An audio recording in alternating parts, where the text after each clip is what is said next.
باپ کے مرنے کے بعد تو بیٹی کا آدھا ہے, بیٹے کا دگنا. بعض لوگ اس پہ اعتراض کرتے ہیں کہ یہ تو اسلام نے ظلم کیا, بیٹی کا آدھا کیوں دیا؟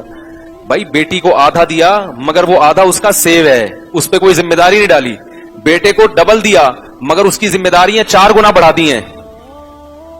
مثال کے طور پر ایک آدمی کی ڈیتھ ہوئی, انتقال ہوا, اس کی بیٹی کو 1 لاکھ روپے ملے, ایک مثال ہے.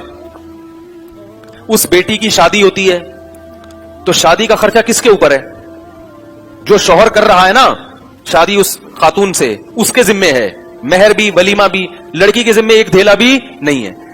وہ 1 لاکھ اس کی جیب میں. یہ تو جہیز ہمارے ہندو رسم ہے نا, یہ اسلام تھوڑی ہے.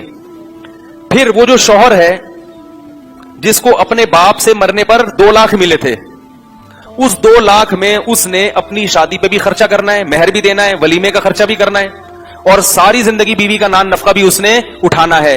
عورت کے پاس 1 لاکھ کے بجائے 1 کروڑ بھی ہوں تو اس کے ذمے اپنے شوہر کو کھلانا پلانا, بولو بھائی, نہیں ہے.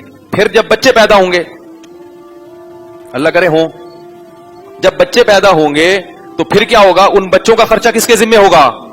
باپ کے ذمے. ماں کے ذمے ان بچوں کا خرچہ بھی.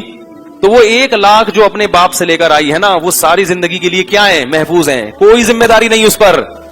اور مرد کو جو دگنا ملا تو 6 گنا زیادہ, مثلا 6 بچے ہی ہو گئے اگر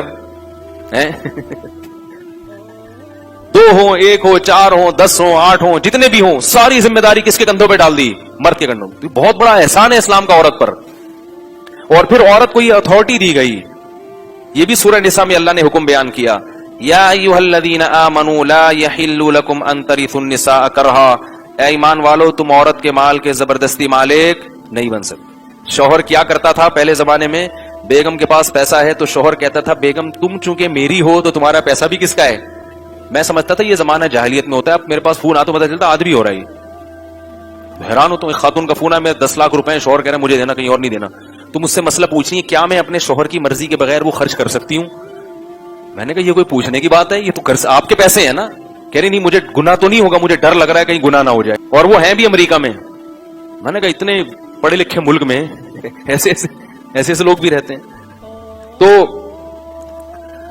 علم دین سے جہالت ہے نا. سائنس ٹیکنالوجی کا علم تو بہت ہے مگر دینی علم نہ ہماری یونیورسٹیوں پڑھایا جاتا ہے. ہماری یونیورسٹی میں اسلامیات ہے, وہ پڑوسیوں کے حقوق, بس اچھی طرح سے بات کرو اور ابا اماں کو سلام کیا کرو جاتے ہوئے. فقہی مسائل تو ہیں ہی نہیں. فقہی مسائل تو لا اور قانون, اسلامی قانون کیا ہے وہ تو پڑھایا ہی نہیں جاتا. تو میں یہ عرض کر رہا تھا کہ اللہ نے کیا کہا, لا یحل لکم ان ترثوا النساء کرہا, عورت کے مال کے زبردستی مالک نہیں بن سکتے.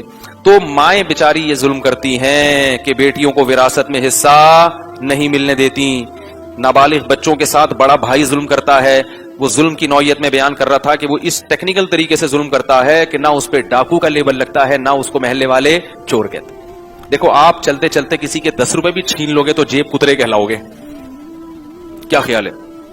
مسجد کے چپل چراتے ہوئے پکڑے گئے, پٹو گئے, بہت گھٹیا حرکت ہے. مجھے تو مل نہیں رہے, میرے تو 25-30 چپلیں چوری ہوئی ہیں مسجد سے. حالانکہ وہ چپل 200 کی ہوگی, 500 کی ہوگی, 1000 کی ہوگی. لیکن بڑا بھائی عام طور پر, بھائی سب نہیں یار, آپ لوگ کے علاوہ کی بات کر رہا ہوں, عام طور پر کیا کرتے ہیں کہ چھوٹے بھائی جو ابا کی وراثت ملی ہے نا, وہ کاروبار میں لگا کے دبا کے نفع کھانا شروع کر دیتا ہے. اور چھوٹے بھائیوں کو عید بقرعید پہ کپڑے سلوا دیے اور ان کو یہ کہہ دیا کہ بھائی تمہارے اسکول کی فیسیں کون دے گا, یعنی تمہاری کفالت ہم کریں گے. بھائی کفالت آپ نہیں, کفالت بھی آپ کریں گے, لیکن جو ان کا جتنا حصہ بنتا ہے, 1 کروڑ کی تاریخ روڈ کی دکان, یہ آپ بتاؤ کہ یہ حصے میں کس کے آئی ہے؟ یہ جو چھوٹا بھائی ہے نا اس کے حصے میں آئی ہے. اور وہ جو گلشن اقبال کی جو دکان ہے وہ اس سے آدھی قیمت پر ہے, وہ کس کے حصے میں آئی ہے؟ یہ میری چھوٹی بہن کے حصے میں آئی. اللہ نے قرآن میں فرمایا, سورہ نساء کے شروع میں فرمایا کہ آتوا الیتامی اموالہم, یتیموں کو ان کا مال دے دیا کرو, ولا تتبدلوا الخبیث بالطیب, ایسا نہ ہو کہ یتیم تمہارا چھوٹا بھائی ہے یتیم ہے, یا تمہارا بھتیجا ہے یتیم ہے, اس کے پاس کوئی اچھی چیز ہے وراثت میں, اس کے حصے میں آ رہی ہے, وہ خود رکھ لی, اور گھٹیا والی چینج کرنے کی بھی اجازت نہیں ہے. آپ کو پتا ہے کہ حصے میں یہ دکان آ رہی ہے چھوٹے بھائی کی, لیکن اس کی ویلیو بہت تیزی سے بڑھے گی, اور میرا جو حصہ بن رہا ہے وہ ایسی چیز ہے جس کی ویلیو وہ زیادہ بڑھنے والی نہیں ہے, تو یہ اس کو پہنا دو اور وہ والی اس سے لے لو. اس کی بھی اجازت نہیں ہے. نہیں آ رہی میرا خیال ہے بات. ولا تتبدلوا الخبيث بالطيب ولا تاكلوها اموالكم الى اموالكم اموالهم، اور فرمایا اس کے مال کو اپنے مال کے ساتھ مرج کر کے ہڑپ مت کرو. کیوں؟ مرج کر کے ہڑپ کرنا آسان ہوتا ہے، اس میں چوری اور ڈکیتی کا لیبل. دیکھو اگر ایسا ہوتا نا یہ 1 کروڑ روپے میرے چھوٹے بھائی کے بنتے ہیں، اکاؤنٹ میں ڈال دیا یا تھیلے میں رکھ دیا کہیں بھی، اب وہاں سے نکالو گے تو پکڑے جاؤ گے، لوگ بولیں گے چوری کر رہا ہے بھائی. تو کیسے کیا جاتا ہے؟ مرج کیا جاتا ہے. بھائی ایک ہی اکاؤنٹ ہے، سب پیسے پڑے ہوئے ہیں، بوقت ضرورت حسب ذائقہ اس میں سے نکالتے رہیں گے، کھاتے رہیں گے کھاتے رہیں گے کھاتے رہیں گے. لاکھوں روپے کھا گئے اور پی گئے، مگر کوئی پوچھتا ہے کہ بھائی اس کا مال کھا گئے کہ اس کا مال نہیں، تو سب کا ہے، پڑا ہوا ہے، میں اپنے سب آلو پیاز ٹماٹر تو پورے ہی گھر میں آ رہے ہیں، کوئی حساب و کتاب نہیں. بہت اہم حکم ہے. اللہ نے فرمایا ان الذين ياكلون اموال اليتامى ظلما انما ياكلون في بطونهم نارا، جو بھی یتیم کا مال کھا رہا ہے وہ اپنے پیٹ میں جہنم کے انگارے ڈال رہا ہے. جب یہ آیتیں نازل ہوئیں تو صحابہ کرام بہت پریشان ہو گئے، کیونکہ وہ تو اللہ سے بہت ڈرتے تھے نا. بہت سے صحابہ کی کفالت میں یتیم تھے، جیسے چھوٹا بھائی ہے یا بھتیجا ہے. پہلے زمانے میں تو رشتہ دار پالا کرتے تھے اپنے بچوں کو.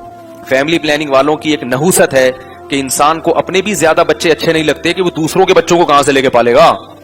یہ بھی ایک نحوست معاشرے میں. پہلے زمانے میں جب کسی بچے کا باپ یا ماں مرتے تھے تو کفالت کے لیے قرآن دازی ہوتی تھی. ہر ایک کہتا تھا میں پالوں گا، کیونکہ لوگ سمجھتے تھے کہ میرے گھر میں جتنے انسان زیادہ ہوں گے میرے لیے برکت کا سبب ہوں گے.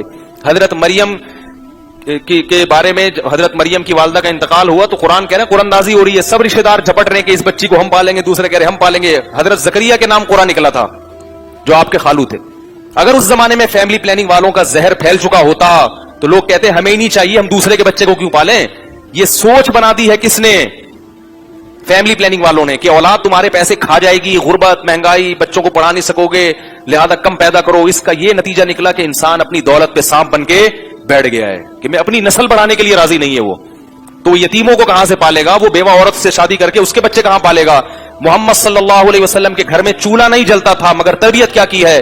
حضرت سودا سے، حضرت ام سلمہ سے شادی کر کے ان کے یتیم بچوں کو اپنی کفالت میں لے رہے ہیں. امت کو بتا رہے ہیں کہ میرے گھر میں 40 دن چولہا نہیں جلتا، مگر پھر بھی میں یتیم بچوں کو اپنی کفالت میں لے کے پال رہا ہوں اور ان کا خرچہ اٹھا رہا ہوں. یہ بتانے کے لیے کہ اللہ تعالیٰ اس سے رزق میں کمی پیدا نہیں کرتے. اس سے رزق میں کیا ہوتی ہے؟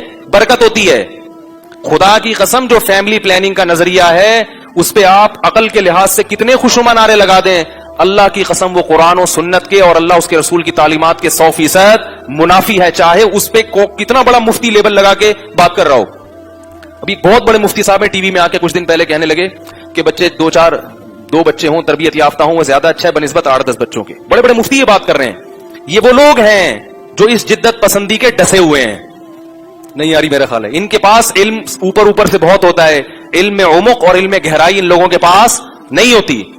تو کسی بھی شخص کے ساتھ مفتی لگا ہوا ہو، وہ کچھ بھی آگے بیٹھ کے پھینکنا شروع کر دے تو اس سے متاثر ہونے کی ضرورت نہیں ہے. انہی علماء سے تعلق قائم کرو جن کو اللہ نے علم میں عمق اور گہرائی دی ہے.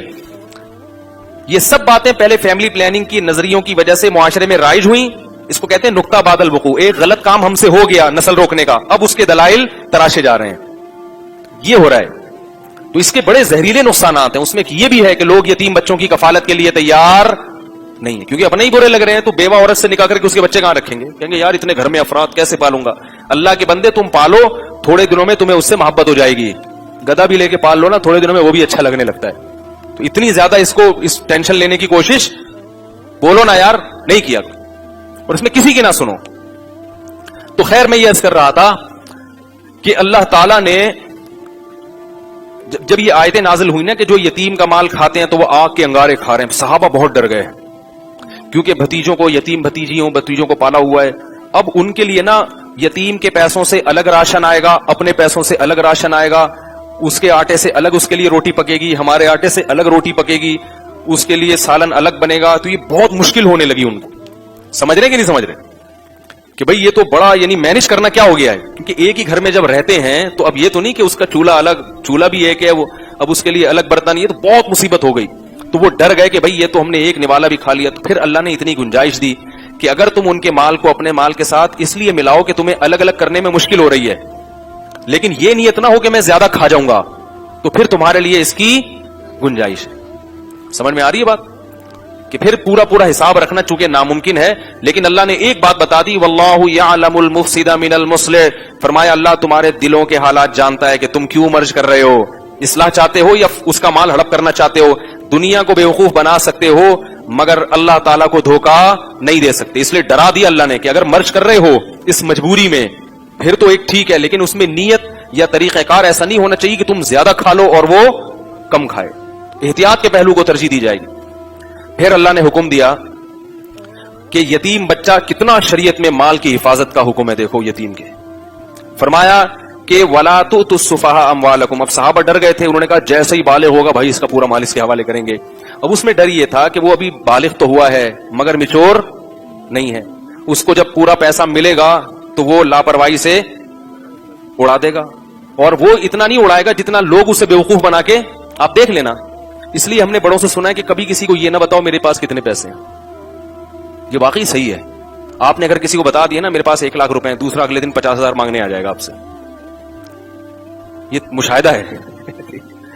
ویسے تو یہ کنجوسی ہے اپنا پال چھپانا، لیکن کچھ زمانے کے تجربات بھی ہوتے ہیں. تو کیا ہوتا ہے کہ لوگ، بہنوں کو پتا چل گیا نا بہن کو وراثت ملی ہے، اب رشتہ داروں کو پتا چل گیا وہ انٹی ہیں ان کو اب وراثت ملی 38 سال کے بعد، اب وہ اپنے گھر میں خوش ہیں تو ان کے اکاؤنٹ میں 1 کروڑ روپے بھائی نے ڈال دیے ہیں. تو ان کو پتا ہے کہ سب کو ابھی ان کی تو کوئی ضرورت نہیں ہے، تو سارے محلے والے کشکول لے کے یار وہ ذرا 50,000 مل جائے گا، ذرا 5,000 چاہیے، ذرا 20,000 چاہیے. اس لیے لوگ اپنے پیسوں کو کیا کرتے ہیں، چھپاتے ہیں، اور بالکل صحیح کرتے ہیں، کیونکہ زمانہ ایسا ہے ہر آدمی کشکول لے کے کھڑا ہوا ہوتا ہے.